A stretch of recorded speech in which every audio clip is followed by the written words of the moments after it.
Hello guys, welcome to my YouTube channel miss knowledge area one. मैं हूं अनामिका और आज की इस वीडियो में मैं जो टॉपिक लेकर आई हूं वो आपने थंबनेल में तो देख ही लिया होगा।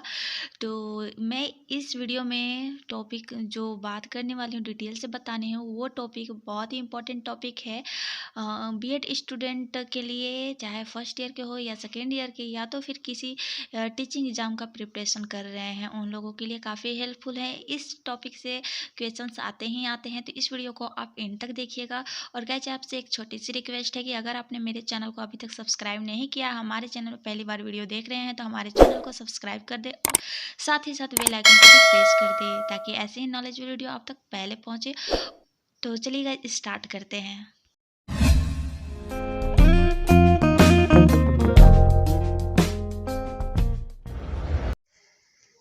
तो गाइस, हमारा जो टॉपिक है सीखना, आई मीन लर्निंग, ठीक है। तो हम इसमें देखते हैं कि सीखना क्या कहलाता है, लर्निंग क्या है। ठीक है, सीखना एक सतत प्रक्रिया है। सीखना क्या है? एक सतत प्रक्रिया है। यह मनुष्य एक किसी भी प्राणी की जन्मजात प्रकृति है। जन्म के समय कुछ समय बाद सीखने का कारण उसमें परिवर्तन दिखाई देने लगता है और कुछ बड़ा होने पर वह अपने चारों ओर स्थित उन सभी व्यक्ति, वस्तु, घटना अथवा प्रक्रिया के बारे में क्या, क्यों और कैसे जैसे प्रश्नों द्वारा जानने का प्रयास करता है। जब कोई बच्चा सीखने का प्रयास करता है, वो जन्म के उपरांत ही सीखना प्रारंभ कर देता है। और सीखना जो है वह सतत प्रक्रिया है, आजीवन है, जन्मजात प्रक्रिया है। ठीक है, वो जन्म के समय से वो सीखना प्रारंभ कर देता है एक बच्चा। जन्म के समय से बच्चा जब जैसे जैसे बड़ा होता है, वैसे वैसे सीखने की प्रक्रिया उसमें तीव्र बढ़ती जाती है। जैसे जन्म के समय कुछ और सीखता है और जन्म के बाद सीखने की कारण उसमें जो परिवर्तन दिखाने लगता है, और कुछ समय बाद जब अपने चारों ओर स्थित उन सभी वस्तु, घटना, व्यक्ति अथवा प्रक्रिया के बारे में क्या और कैसे जैसे प्रश्नों द्वारा जानने का प्रयास करता है बच्चा एक। ठीक है, चलिए सीखने का अर्थ एवं परिभाषा को समझते हैं। यहाँ पर सीखने का अर्थ एवं परिभाषा है, सीखने का सामान्य अर्थ होता है विभिन्न विषयों का ज्ञान एवं प्राप्त करना। ठीक है, सीखने का सामान्य अर्थ होता है विभिन्न विषयों का ज्ञान प्राप्त करना और विभिन्न क्रियाओं का प्रशिक्षण प्राप्त करना। ठीक है, लेकिन मनोवैज्ञानिक ने इसे कुछ विभिन्न प्रकार से परिभाषित किया है। मनोविज्ञान में सीखने को दो अर्थों में लिया गया है। पहला है प्रक्रिया तथा दूसरा परिणाम के रूप में लिया गया है। ठीक है, तो यहाँ पर हम सीखने का जो सामान्य अर्थ जानते हैं गाइस, वो है विभिन्न विषयों का ज्ञान प्राप्त करना और विभिन्न क्रियाओं का प्रशिक्षण प्राप्त करना ही हम लोग सीखने का अर्थ समझते हैं। लेकिन इसी सीखने का अर्थ को मनोवैज्ञानिक ने एक अलग तरीके से कुछ विभिन्न प्रकार से लिया है। वो प्रक्रिया तथा परिणाम के रूप में सीखने का अर्थ को समझते हैं। ठीक है, तो गाइज यहाँ पर हम देखते हैं कि सीखने का परिभाषा अलग अलग वैज्ञानिकों द्वारा अलग अलग तरीके से दिया गया है, वो हम देखेंगे। तो यहाँ पर है कि वुडवर्थ जो शिक्षा शास्त्री हैं, उनके द्वारा सीखना क्या कहलाता है, आइए जानते हैं।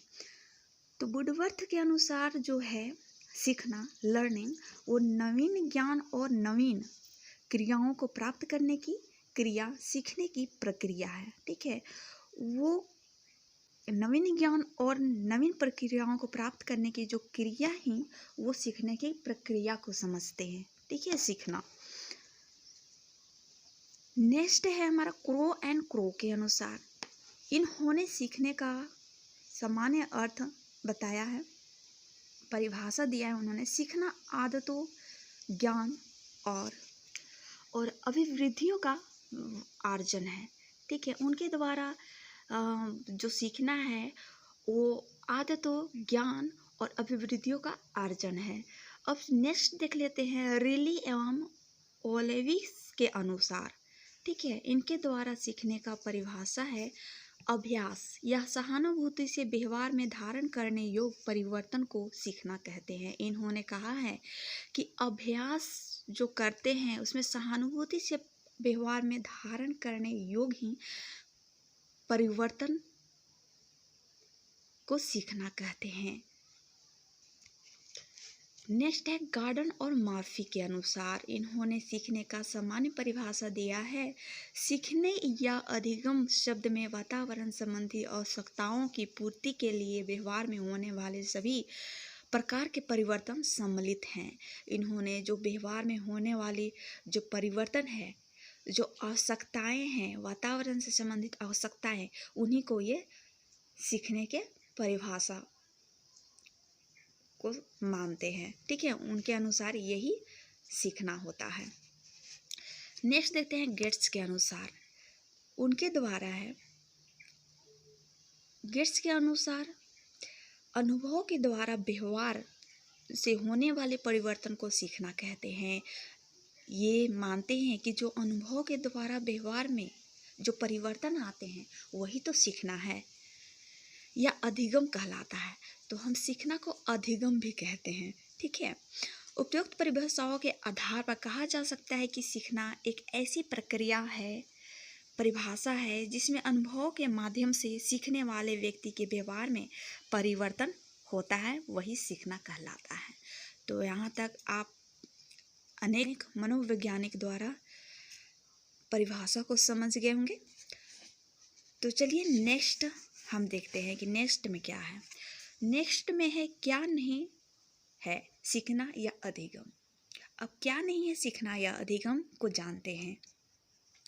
सीखने की अर्थ एवं परिभाषाओं के विश्लेषण से हम यह कह सकते हैं कि सीखने के बाद व्यक्ति के व्यवहार में परिवर्तन होता है, लेकिन व्यक्ति के जीवन में कुछ ऐसी प्रक्रिया एवं घटनाएं भी होती है जिसके कारण भी व्यक्ति के व्यवहार में परिवर्तन दिखाई देता है, और वास्तव में वह व्यवहार परिवर्तन सीखने के कारण या अधिगम के कारण हो रहा है। ऐसा नहीं कहा जा सकता। जो निम्न प्रकार है: परिपक्वता, थकाव, अभिप्रेरणा या उद्दीपक विचार। सीखने की प्रकृति एवं विशेषता निम्न प्रकार की है। सीखने की जो प्रकृति एवं विशेषता है वो निम्न प्रकार की है। तो यहाँ पर हमने कुछ पॉइंट्स लिए हैं। तो यहाँ पर पॉइंट्स, फर्स्ट जो पॉइंट है वो सीखना व्यवहार में परिवर्तन है। सीखना क्या है? एक व्यवहार में परिवर्तन है।